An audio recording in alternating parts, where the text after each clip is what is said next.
Welcome to God and Country Biblical Exposition. I'm your Bible teacher, Pastor B.E.Winship. As our culture goes into decline, we are going to be hearing all sorts of unbiblical responses and solutions. It's just the nature of man. When things start to come apart, all sorts of false ideology, both religious and secular, starts to come out of the woodwork. Reminds me of Jesus' words in the Olivet Discourse. He warned people that in the apocalypse, there will be those who say, here is Christ, there is Christ, for false Christs and false prophets will arise. Well, in the same vein, as America goes into moral decline, we're going to be hearing, here's the cure, there's the cure. So we have to be careful. Now, last month, Ron Dreher, senior editor at the American Conservative, put out a book called The Benedict Option. And he had been writing about this approach for quite some time in articles, but now he's put it all together in a book. And I critiqued the whole thing in a 35-minute radio program, program number 284, and I encourage you to listen to it. I don't plan to repeat everything I said in that program on this YouTube. But I'm very glad that he actually put together this book because it gives Christians an opportunity to expose this error and to nip it in the bud before it becomes a big movement. Now, you know that the early church councils did not create doctrine. They only qualified and they organized what Christians already believed. But it took the attack of false teachers for Christians to formally organize and express true doctrine. Well, in the same way, the Benedict option, which I will call a heresy, gives us an opportunity to teach Christians again the way of salvation and to teach Christians that we need to be in the world, evangelizing the world. So thank you, Ron Dreher, for being a good example of a bad example, at least in this one issue. So let's begin by defining Dreher's proposal, the Benedict option. And the short of it is this. As our culture has rejected and abandoned Christianity and the Christian culture, Christians need to consider doing what Benedict of Norcia did in the 6th century.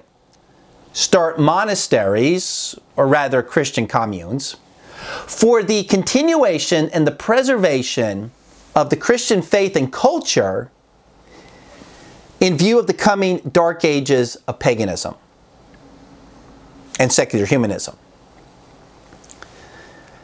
Now, this proposal is a very subtle error, and it's very easy to be taken in by it because Dreher does a great job of explaining the corruption in our society. And I would agree with him that the culture is gone and that it's going to take a dramatic upheaval for anything to really change. And I would also agree with Dreher that Christians need to be practicing personal separation and practicing holiness. Otherwise, we're going to lose our families to the world. But it is a leap to then say that communal living, Christian communes along the pattern of monasticism, is the answer. J.I. Packer, he addressed this problem in regard to our involvement in America as America departs from its Christian heritage. We all know J.I. Packer. He's that conservative evangelical theologian who wrote the popular book, Knowing God. But he also wrote a lesser-known book called Knowing Man, and that came out in 1978. He wrote the following in this book. If, therefore, Christians lack power to exert Christianizing influence, if no access to power seems open to them, they should seek to create alternative patterns of communal living in homes, in extended families, local churches, and ad hoc task force associations which will function in society as a city set on a hill, demonstrating to the world around the power of Christ in action." Unquote. So what Packer is saying there is that even though Christians may be expelled from the institution of the state, we can still shine forth Christ in the institution of the family, in the institution of the church, in our local neighborhoods and businesses. And those other institutions need to be strengthened, and those institutions will be turned to as the state goes apostate. But that is a whole different thing from Benedictine monasticism. The Benedict option is about creating compounds of Christian families. And there are a few of these compounds that exist, and I wasn't aware of this. But there is the Bruderhof community, 2,700 people living in 23 settlements. You can look them up online. There is the Homestead Heritage community in Texas. You can look them up and read their doctrinal statement. They believe in a complete separation of church, the Christian, from the state. It sounds as though the Christian is supposed to have nothing to do with government. And I mentioned on my radio program that this looks a lot like homeschooling taken to the nth degree.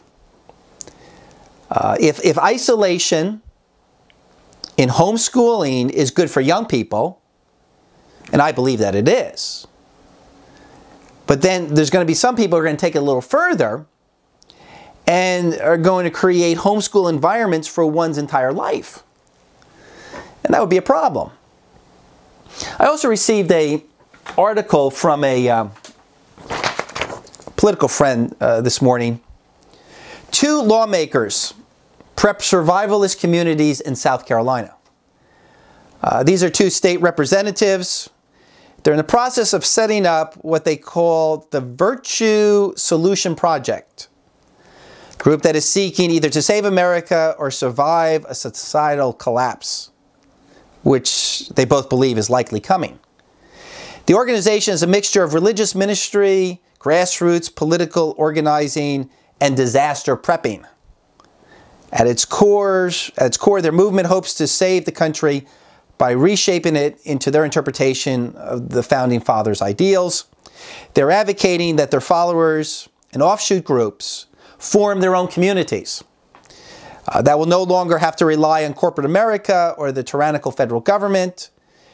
They are encouraging neighbors to support principled men, such as themselves, who are willing to nullify laws and court rulings that they don't agree with, like abortion, gay marriage, gun restriction, and other federal standards. Well, I would agree in a sense that we need to personally resist any evil that is being forced on us by the state. But what is meant here by forming groups or nullifying laws? Is this just another more political form of the Benedictine option? So, how are we supposed to address this issue? Well, I'm going to refute it on 2 fronts. Number one, our biblical calling to be in the world. And second, the biblical means of holiness and sanctification, which is not physical isolation from the world. So first, the biblical calling to be in the world. And that is a very important part of Christ's high priestly prayer in John chapter 17, verse 15. "I do not ask you to take them out of the world, but to keep them from the evil one." So that pretty much puts a lid on Christian escapism. Jesus here is instructing believers not to physically leave the world in the normal course of life. And that prayer actually reminds us that we can be kept safe and we can be kept pure even while we live in a wicked culture, because purity and holiness is within. We don't have to physically leave the world to be kept from the evil one. That's what Jesus is saying here. It's not as if there is, or there are, less temptations in a monastery or in a Christian commune. Then Jesus goes on to pray, "They are not of the world, even as I am not of this world. Sanctify them in the truth. Your word is truth." So we can be not of this world, even though we're in this world. Or rather, being physically in this world does not mean we're compelled or forced to be like this world. And notice that we are to be sanctified by God's truth, not by physical removal from the world. Then to further make the point concerning our role in this world, Jesus goes on to explain that as he left the glories of heaven, that as he was sent to seek and to save that which is lost, we also are sent into this ugly world. Verse 18, "As you sent me into this world, I also have sent them into this world." That's pretty clear. Now, Jesus did teach us at times that we need to escape, such as in Matthew chapter 10, when you're persecuted in one city, flee to another, or in Luke chapter 21 and Matthew chapter 24, when you see Jerusalem surrounded by armies, when you see the abomination of desolation, flee for the mountains. And that applies to the apocalypse.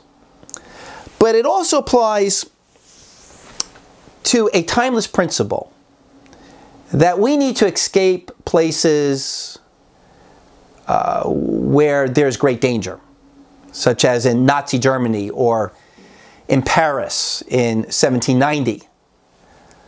But the standard application of all of these New Testament texts is that we're only to flee when there is life-threatening persecution, not simply when you have to live beside unsaved pagan Romans. And in the apostles' letters, in the New Testament, believers are never called to start Christian communes.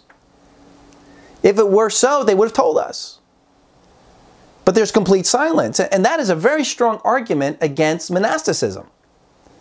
Monasticism as a doctrine is really built upon piecing together theological assumptions and inferences. But if we take the New Testament message as a whole, the emphasis is to go into all the world, not to stay home. But as an aside, this does bring up an important struggle that we all have. Because I find that in the heart of every believer, there is a healthy desire to leave the world, to go home to be with Christ. And I always think about Jeremiah the prophet, his angst. And Jeremiah chapter 9. Jeremiah writes, "Oh, that my head were waters, and my eyes a fountain of tears, that I might weep day and night for the slain of the daughter of my people." So he's called the weeping prophet because of his great compassion. But then he goes on to say, "Oh, that I had in the desert a wayfarer's lodging place, a cabin in the desert, that I might leave my people and go from them, for all of them are adulterers, an assembly of treacherous men." Do you see what Jeremiah is saying here? He wanted to escape, but he didn't, because he was called to be God's prophet to Jerusalem. And sometimes we're going to feel like Jeremiah. But we must remember Christ's calling upon us in John 17:18. As he was sent into the world, so are we. Then there's also Elijah. Remember, he is very disappointed that there was no national revival after he just defeats the prophets of Baal on Mount Carmel. And what does he do? He runs into the Sinai desert. And in 1 Kings 19, what does God say to him? God says, Elijah, what are you doing here? Yeah, sure, there were times that God had Elijah in isolation at the brook Kidron, but that wasn't permanent. Elijah needed to be in the battle. This last fall, I took my first trip to Wyoming. I don't get out very much. My son's father-in-law had a place there. And being a New Jersey boy, I was just amazed by the landscape, by the isolation. I was 30 miles from the nearest gas station. And you could drive down the road and just, every once in a while, you'd see a car pass you. And I thought to myself while I was out there in Wyoming, I said, wow, what a great place to set up shop. The world can't bother you as much out there.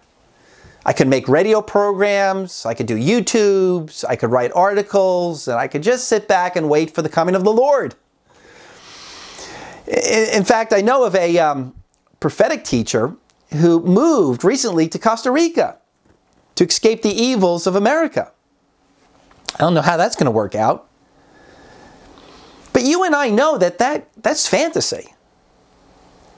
Not only does it hinder our evangelism, because we need to live and work among the people of this world, it hinders our spiritual growth. You know, in preparing for the Benedict option, I read about 100 pages of Schaff's church history on monasticism, volume 3, 311 to 600 AD. And Schaff is my favorite author of church history. I've got some unsaved authors who write about church history, Gibbons, Latourette, but they're dull. They don't have the spiritual insight that Schaff has. But let me read some of this to you. Page 160. Schaff writes, the monastic life had its spiritual joys, its irresistible charms. From noble, contemplative, and heavenly aspiring souls who fled from the turmoil and the vain show of the city as a prison and turned the solitude into a paradise of freedom and sweet communion with God and His saints. But while to others the same solitude became a fruitful nursery of idleness, despondency, and most perilous temptations and ultimate ruin. You see, you cannot by isolation place yourself beyond the temptations of the flesh. He also wrote this, in general, the hermit life, confused, fleeing from the outward world with the mortification of the inner world of the corrupt heart. Under the mask of humility and utmost self-denial, it cherished spiritual pride, jealousy, and exposed oneself to all of the dangers of solitude, even to savage barbarianism, beastly grossness or despair, and suicide. A little later he writes this, for the monks carried with them into their solitude their most dangerous enemy in their hearts. And there often endured much fiercer conflicts with the flesh and blood than amidst the society of men. How true that is. Remember what happened to Noah when he got off the ark. He no longer had all of those wicked people around him. No more stress, no more mocking. Noah becomes a drunk. And I found that Christians do not fare very well when they're not being challenged by the world. I know it's counterintuitive, but we actually fare better around unsaved people in the heat of battle. And for me personally, I've always considered living in pagan New Jersey a plus over living in the Bible Belt, because it keeps me aware, It keeps me sharp. It keeps me balanced. And I do much better when I'm on the front lines here. Did you see a recent article by that's satirical website Babylon Bee? Scandal. John Piper photographed collecting seashells. And that's pretty funny, actually. If you've ever read Piper's book, Don't Waste Your Life. Because Piper starts off that book with the story of a Christian couple who retires to Florida, and they spend every day just collecting shells. And then John Piper launches off into some teaching that, you know, when we retire, we need to use that to fulfill our Christian calling to evangelize. Not just to sit around and, you know, live off our 401ks. And so that's a pretty funny piece, actually, where now Piper, in his retirement, is caught picking up shells. Anyway, there's another text that comes to my mind, where Jeremiah tells the exiles, the Jewish exiles living in Babylon, to stay there. And that's Jeremiah 29. Thus saith the Lord of hosts, the God of Israel, to all the exiles whom I have sent into exile from Jerusalem to Babylon, into the world, build houses, plant them, plant gardens, and eat their produce. Take wives and become fathers of sons and daughters, and take wives for your sons, and give your daughters to husbands, that they may bear sons and daughters, and multiply there and do not decrease. Seek the welfare of the city. Babylon? Yeah, seek the welfare of Babylon, where I have sent you into exile, and pray to the Lord on its behalf, for in its welfare, you will have welfare. Doesn't sound like isolation to me. Now, if you know the context, the false prophets were actually telling the exiles not to settle in, not to be involved in the polis, the city. And if there was ever a justification for the Jews to isolate themselves from the culture, it would have been there in Babylon. But the prophet says no, even in the Old Testament.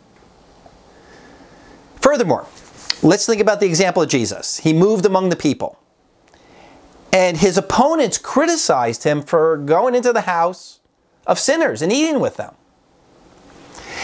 It was the Pharisees and the Essenes who isolated themselves. That was their idea of purity. Now, that's our biblical calling, to be in the world. Now, let me switch gears and talk about the second error of the Benedictine option, and which I believe is the most serious one, and that's the anti-gospel means of holiness and sanctification. And Benedict himself was a great example of this. He was born in a wealthy Roman household, and around age 18, he had some personal troubles, and so he abandoned his education and he left for the country. And in going to the country, he took with him his own nurse and his own personal servant. He's a wealthy man. So in his travels, he came across a monk who convinced him to join a monastery. And so he went into a cave and into seclusion for 3 years, and people brought food to him there. Eventually, Benedict became the head of that monastery. He had a falling out with the monks, and then started his own monastery. In fact, he started 12 of them. And the main story we have of Benedict's life is in his struggle with sexual temptations. He said that he took off his clothing and he rolled himself in thorns and briars until the impure fire of sensual passions were forever extinguished. And that story alone is reason that we should be alarmed that anyone today would put forth the Benedict option, or Benedict and his monastic rules, as a model for Christians today. Regardless of any good points that can be made about the need for Christian community. What Benedict was teaching by his example of rolling around in thorns to subdue the flesh was a way of holiness that is anti-gospel. And that's a red flag warning us that this whole communal living approach is likely also to be anti-gospel. Many new Christians fall into this trap of asceticism. I think as a new Christian, I remember also falling into this trap a little bit. But what happens is Christians have such a desire to overcome sin. And that is a genuine, godly desire on the part of most Christians. Sometimes it's just about control, but it is a thing of the Spirit. But in that desire, false teachers will come along and offer Christians some other way to holiness rather than the person and work of Jesus Christ. Like the Judaizers. They come into the church at Galatia and they tell those new converts that they can overcome their sinful habits by keeping the law, the dietary laws, the ceremonial laws of Moses. And what does Paul say in the book of Galatians? He says, no, we by the Spirit are waiting for the hope of righteousness. And walk by the Spirit and you will not fulfill the lusts of the flesh. Paul repudiated going back under rules and the law and to things of asceticism as a way to holiness. In fact, just on Sunday I had a Jewish man tell me that the rabbis in Judaism, when counseling those struggling with sin, they will say, well, listen, are you keeping the sabbatical laws? Are you refraining from wearing mixed fabrics? Are you refraining from eating pork? You see, for these rabbis, the penalty, the power, the presence of sin is removed by these outward regulations. And that's not the gospel. The entire book of Colossians addresses this issue. And every Christian should know this whole issue as it's laid out in the book of Colossians. Because there were these religious people telling the Colossian church that they were not complete in Christ. And so Paul would write to the Colossians, chapter 2, verse 10, you are complete in him. Chapter 2, verse 3, in Christ are all the treasures of wisdom and knowledge. I say this so that no one will delude you with persuasive arguments. Then Paul goes on in chapter 2 to refute religious asceticism, which is the foundation of monasticism, seeking to find righteousness in some other way rather than Christ. And so Paul says in chapter 2, verse 18, let no one keep defrauding you from your prize by delighting in self-abasement and in the worship of angels, taking his stand on visions he has seen, inflated without cause by his fleshly mind, and not holding fast to the head, from whom the entire body being supplied and held together by the joints and ligaments grows with the growth which is from God. See, the problem is these religious people were holding to a false humility, false contemplative visions, but they were not holding fast to the head, to Christ. What were they holding fast to?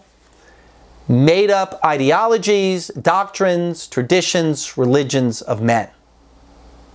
What Paul calls the elementary principles of the world. And he calls them that because they are foundational to pagan religions. That kind of asceticism is foundational to Hinduism, Buddhism, Islam. A self-righteousness by works and by the abasement of the body. In verse 20, Paul goes on to write, if you have died with Christ to the elementary principles of this world, why, as if you were living in the world, do you submit yourself to decrees such as do not handle, do not taste, do not touch, which all refer to things destined to perish with use in accordance with the commandments and the teachings of men? These are matters which have, to be sure, the appearance of wisdom in self-made religion and self-abasement and severe treatment of the body, but are of no value against fleshly indulgences. So notice Paul points out that this kind of asceticism, this extra biblical rule keeping, has an appearance of spirituality. It will fool many Christians, but is actually of no value against overcoming your flesh. In other words, for all of Benedict's rolling around in thorns, he was not one bit more righteous. In fact, he was less righteous, because he was going about to establish his own righteousness, not submitting to the righteousness of Christ by faith. Romans chapter 10, verse 1. So this text in Colossians is not incidental to this Benedict option proposal, because the Benedict option is really all about how to find and to live righteously in this present world. And Benedict failed to understand the unique message of the gospel concerning the nature of sin and the nature of salvation, as did many Christians in the 6th century AD. The visible church at that time replaced the gospel with another gospel, which was really not another gospel. It was a self-righteous religion of human works, where men need to strive to earn favor with God, where righteousness is found in these external things. So, by way of closing, National Review, they did an article about the Benedict option at the end of their magazine here. And they praised Dreher for his passion, but their main complaint was this. Dreher writes with the zeal of a convert, convinced that he sees what most of the rest of us do not see. And he's worried sick that if we don't follow his counsel, our lives and our culture will be reduced to rubble. This leads him to make rather sweeping statements, the overuse of the word all. And then they go on to say, it's one thing to learn from the Benedictines, it's another thing to universalize the approach. And so in other words, it's not for everyone. Also, Christianity Today did a review of the book. In their March edition, it was the cover story, the Benedict option here. And their conclusion from the chief editor was that it happens to be a matter of Christian calling. The Benedict option might be a viable option for some Christians, but not for all. Just like monasticism was a minority movement in the early church. But I'm going to stick with the assessment of the Apostle Paul in the New Testament, that the Benedict option is a dangerous lifestyle built upon a false gospel. It is the elementary principles of the world. It is how the world and the religions of the world try to redeem the world. But it's not how Christians are to go out and redeem people. So let me close with another word from Philip Schaff. He writes this: the life of the apostles and primitive Christians in general was anything but the hermit's life. Else had not the gospel spread so quickly to all of the cities of the Roman world. Monasticism, therefore, in any case, is not the normal form of Christian piety. It is an abnormal phenomenon, a humanly devised service of God, and not rarely a sad enervation and repulsive distortion of Christianity and the Bible. I couldn't have said it any better. So, for the audio broadcast on this issue, go to godandcountryradio.org. Click on program number 284. I have a few more things to say about the subject in that broadcast. And again, thank you for taking the time to make God and country a part of your discipleship. May God richly bless.